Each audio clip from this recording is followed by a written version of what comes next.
I'm a microbiologist specializing in biofilms, and I'm actually employed and work with the Department of Orthopedic Surgery, which is a fabulous arrangement. So we're looking at the involvement of biofilms with infections in orthopedics. I'm a wound care physician. I deal with biofilm in wounds. Wounds are chronic infections. Bill's the one that got me oriented to that. Okay, so for the next several minutes, what we're looking for, our purpose is to get Bill to do a brain dump. Bill is the keeper of all knowledge in the biofilm universe.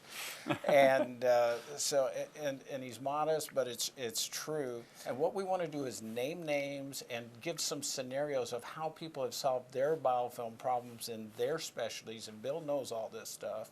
And that hopefully it'll give you something to start with.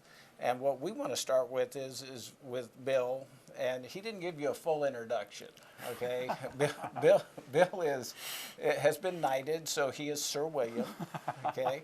He's had bacteria named after him. He's lectured all over the world. But the most important thing for you to remember in this connotation is Bill has worked with almost every major medical biofilm project that's happened over the last decade.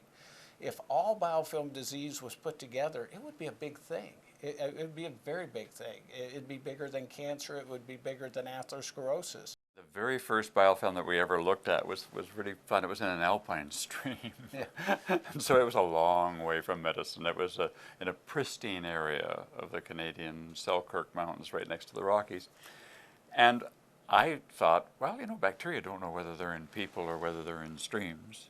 So there must be bacteria involved in biofilms in human disease. Yeah. Then I had a couple of guys who came to me in Calgary, one a urologist and one a gastro guy, and we worked with them. And it was Kurt Nickel, and he got into it because he just had a suspicion that some of the chronic diseases in the urinary tract were biofilm. They last a long, long time. And then one of them, which was the formation of struvite right in the kidney, the staghorn calculus disease, was a classic petrified biofilm sitting right there in the kidney.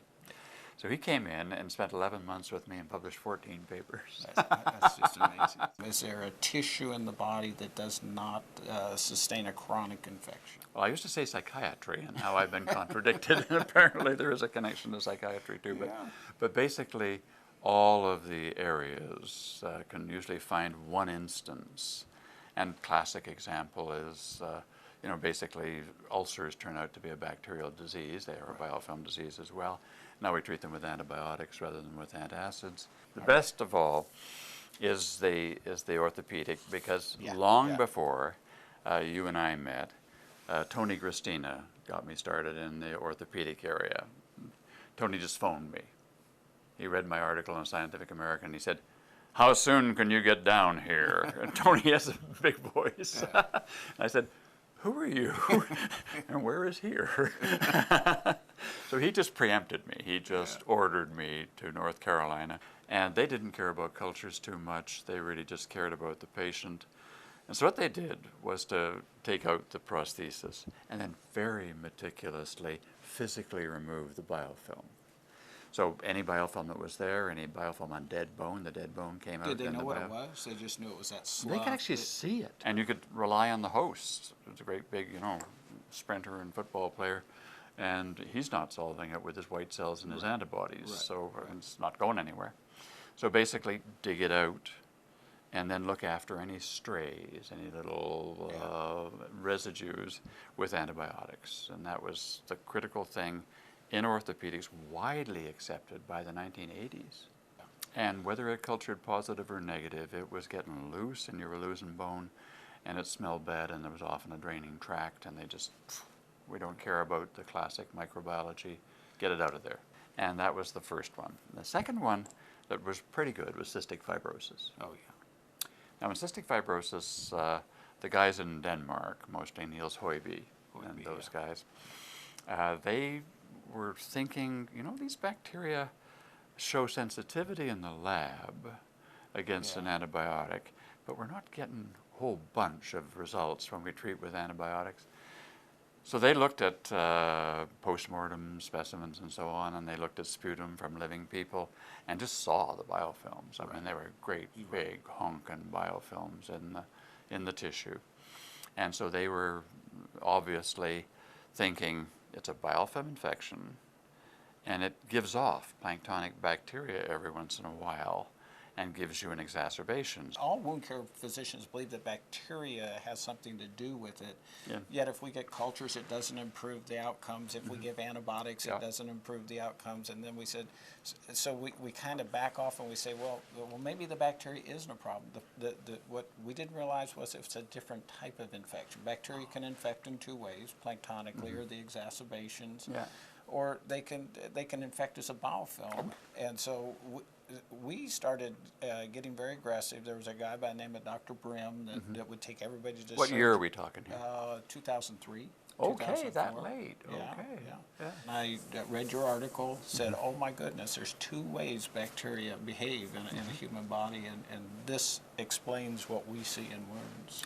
Why would you take the biofilm concept on faith? Well, you take it because bacteria don't know where they are. So bacteria doesn't say, hey, look, I'm in a lung, or I'm in the prostate, or I'm something like that, or I'm in a sewage disposal plant. They have no idea where they are. And they grow predominantly in biofilms, just scientifically, that they do that. Doop, doop, doop. Okay, that's finished. So there's very few planktonic cells out there in nature. Right. We happen to have a bunch of planktonic diseases, like diphtheria and typhoid and stuff, and that kind of skewed us in favor of planktonics, but that was only temporary. Yeah. So really, of the conditions that everybody out there in their own medical specialty, say you're a gastroenterologist interested in C. diff, okay? Well, then you could start thinking in terms of biofilms. Bacteria grow in biofilms, okay? So basically, if you are looking at somebody's gut and they've got C. diff, start thinking biofilms. You could get to be pretty famous pretty fast. And there's one more example I'm going to give you that is really informative, and it happened right in this little complex that we're sitting in right here. And this was where middle ear infections were yielding cultures very, very rarely, because biofilms don't culture worth a darn. So they were very rarely culture positive, and we just had a strong feeling that they were A, bacterial, and B, biofilm. And Garth Ehrlich and Chris Post proved it beyond the shadow of a doubt. Elegant stuff. I mean, not only did they prove that the DNA of the bacteria was there, but they proved they were alive by having messenger RNA, which only lasts for 5 minutes. Remember that paper? It's Fantastic. It's out there in the hallway. So It is it's indeed. quite a paper. It's a great paper. Okay, so we've talked about cystic fibrosis. We've got ENT covered pretty cool. One of the things that just fascinated me was the Detroit study, the amniotic fluid study. Wow, You got to talk about that because there's not a couple in the world that hasn't faced this or dreaded this complication. A little bit of background, Randy. In this case, in Detroit, it's attached to Wayne State University and right downtown. It's a perinatal clinic, and it's run by the National Institute for Child Health and Human Development. And Dr. Roberto Romero is the head of it, and he's just a fabulous, fabulous guy.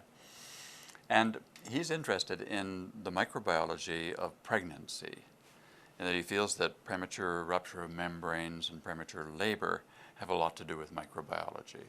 Just had a major national award because this would save lives and save mental retardation. So this is miscarriages and or just early labor and perinatal. miscarriages, not so much, but more on the premature rupture of membranes. And so he was. So it's fascinating because in the female system, then you'd have a very large presence of bacteria in the vagina. Because it's one of the most heavily colonized organs, and we study it a lot. And then just an inch and a half away, you have the amniotic sac, and you have the baby developing.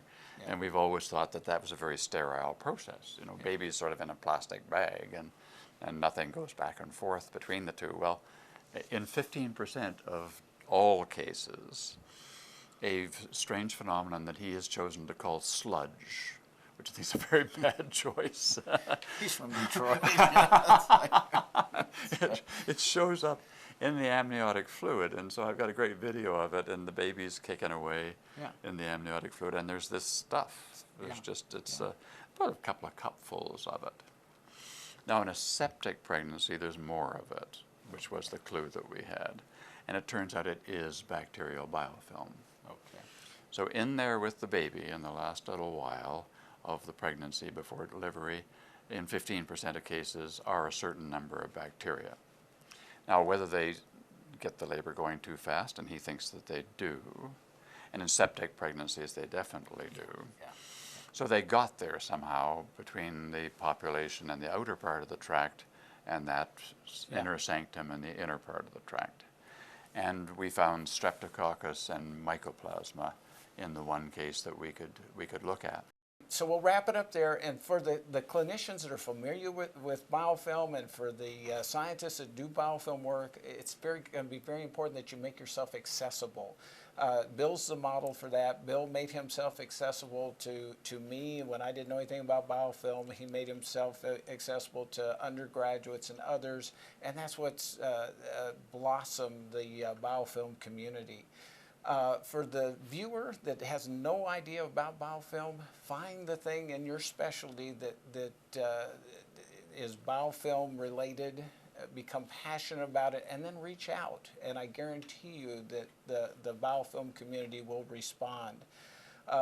If you're afraid somebody else has already done work in that area, like we said, there's multiple right ways to get something done. That's the beautiful thing about this. That's the way biofilm behaves. It does multiple concurrent strategies to be successful.